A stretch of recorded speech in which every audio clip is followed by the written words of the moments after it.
Hello po mga plantito-plantita. Good morning po sa inyong lahat. Good day po. Kumusta po kayo? At ganun din po ang inyong mga halaman at garden ay kumusta din po.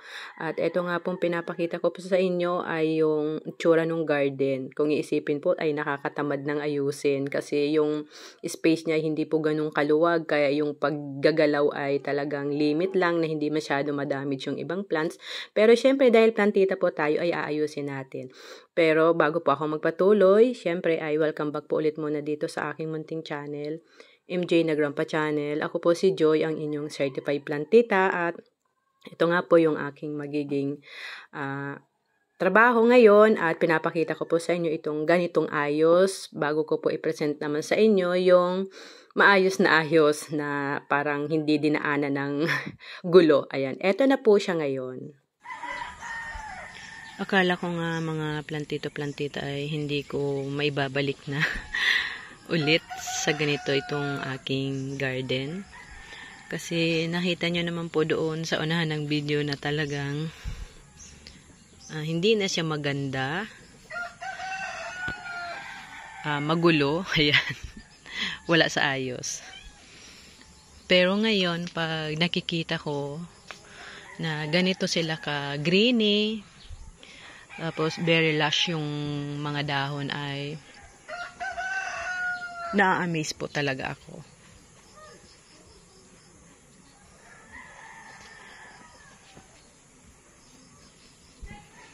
Halos kaunti lang po yung sunlight na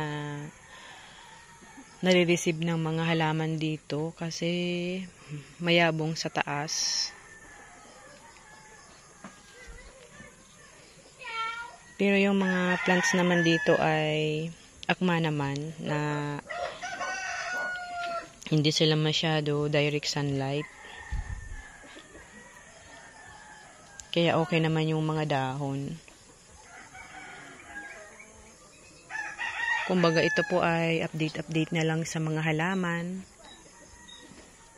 Kung gaano sila kalago. Ayan. Ay, malago na naman yung malunggay.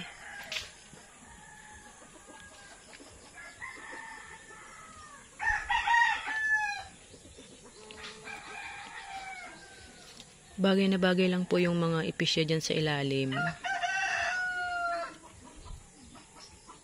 Ito na damage talaga to. Buti na lang, ayan, naka-recover na ulit. Na ano talaga yung mga dahon nito.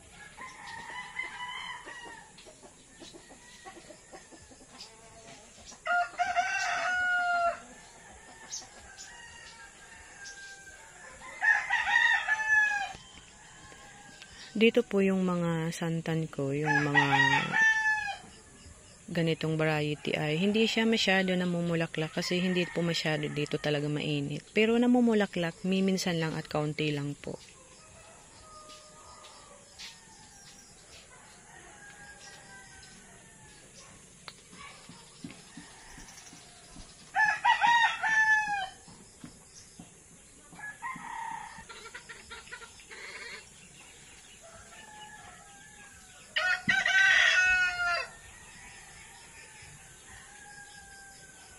Ayan, ang fresh ko lang pong tingnan. Although, mostly green. Pero talaga pong very refreshing yung, ano niya, yung vibe niya. Ito po, yung vlog ko nito last time, ay wala pa po nito. Wala pang usbong ng magiging bulaklak niya. Pero ayan, mayroon na akong aantaying bulaklak dito. Ayan po.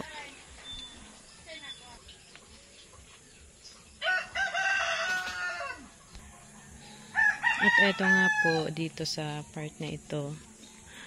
Gustong gusto ko yung ganito lang namang style. Yan. Nakatanim-tanim lang basta. Yan, natural lang yung ano niya. Yung dating niya.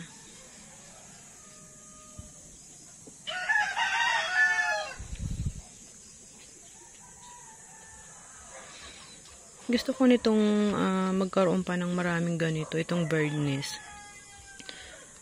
Sobra po talagang yung vibe niya sobrang kalikasan yung dating, yung very nature. Pag may paganito.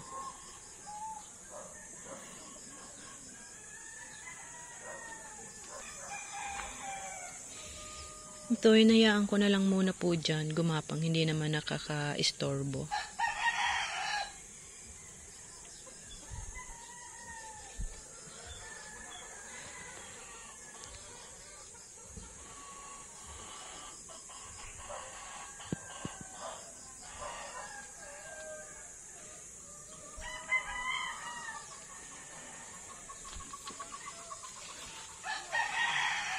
Hindi po masyado ganun kakulay yung mga plants po dito kasi nga po ito yung part ng garden ko po na talagang shaded yung vibe kasi ayan, malago yung mga halaman at talagang may mga pakahoy-kahoy.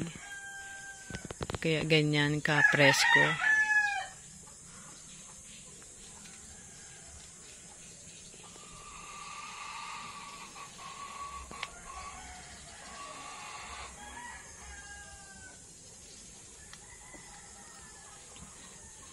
Ito po, nilagay ko na ito dito kasi nasunog ito ng doon sa napaglagyan ko. Naabot pa ng sikat ng araw kaya na yung mga dahon. Pero inalis ko na po yung mga sirang dahon. Kaya, bali 3 po ito.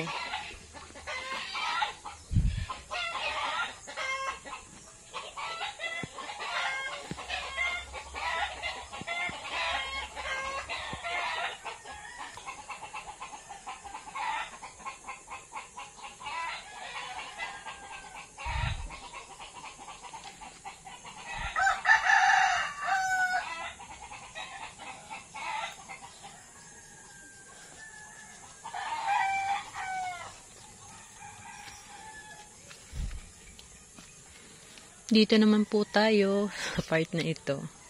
Bale, inalis ko na po pala yung mga gumagapang ditong halaman. Kasi, pagwawalis ko ay ang hirap.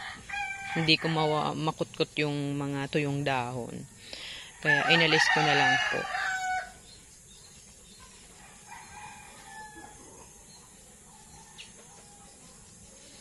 Ayan, ito yung vibe. At next po, gawan ko lang po ng video sa part po na yan. Yan yung mga kruto na matataas na sa akin. Ayan. Yan yung mga crotons dyan. Yan yung talagang halos more on croton yung mga nakatanim po dyan sa part po na yan.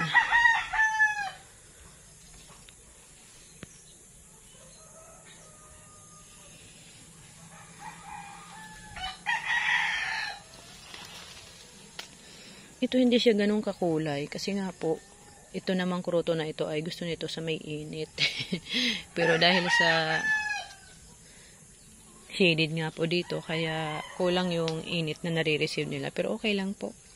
Importante po ay stable sila dyan. Ito, hindi ko kung halaman to eh. Parang family ito ng pandan. Ayan. Ganda lang naman dyan. Ayan po oh. Wild plant kasi to eh. Manggagaling to ng bukid. Tapos ito din po oh. May na din po na magpa-flower na din ito. Ito tapos na. Tapos na mamulaklak.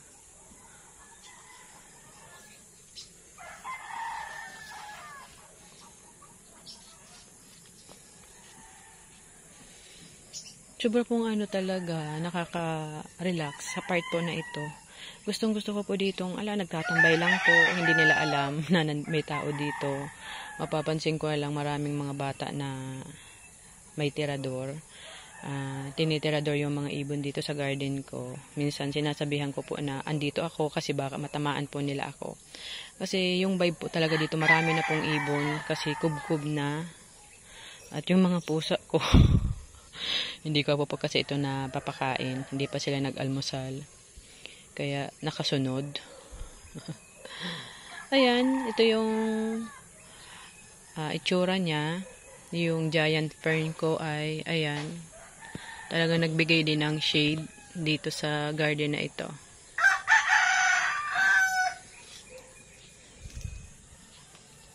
Ayan. Kumbaga po dati, napakita ko ay maraming gumagapang ditong halaman. Pagwawalis ko po ang hirap anuhin ng mga tuyong dahon. Kaya sabi ko, alisin ko na lang muna. Ito, halatang hindi naiinitan. Ayan, sa part po na yan, yan yung mga kuruto na malalaki na po. Diyan sa part po na yan. Momo! Ayan si Momo. Si Simba. Ayan.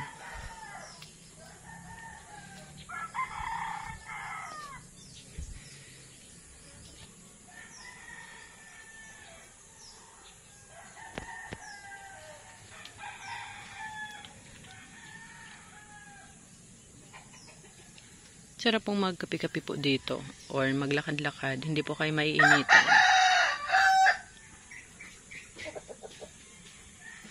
Bako ka mo dyan sa may masitas. Bako ka mo dyan.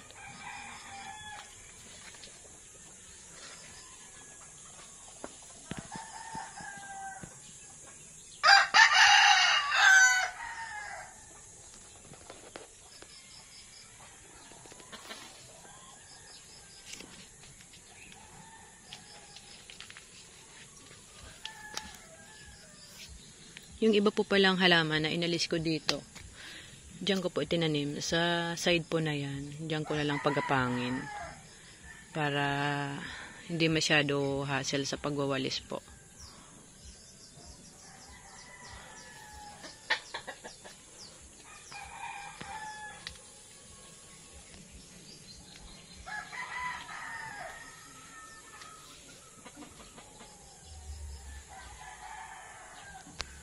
Next po ay dyan naman po ako mag-video sa part po na yan ng garden. Thank you po sa pagsama nyo po sa vlog ko na ito. Salamat po sa patuloy pa rin na tumatangkilik sa ganitong content. Kahit sabi niyan, hindi na uso. Pero hindi naman kasi mawawala talaga yung ganitong content sa mga mahilig po maghalaman, lalo kung nagbablog. Tulad ko, kung siguro po kahit mahilig ako sa halaman, kung hindi naman ako nagbablog ay hindi ko rin po ito may share sa inyo. Pero ayun, continue pa rin yung aking paghahalaman kasi ito talaga yung gusto ko. Mag-isa lang ako halos kadalasan. Minsan lang kami maging dalawa ni Matmat. Kadalasan po ay mag-isa lang ako sa bahay, kaya kasama ko itong mga halaman at saka pusa. Yun po yung katotohanan. Dito ko nararamdaman yung tawag yung kapahingaluan. Yung relax lang yung isip ko. And salamat po sa mga isa-isang subscriber na nadadagdag. Sa lahat po ng aking mga viewers, sa mga nagko-comment, nagla-like and nag-share. Thank you so much po and God bless you all po.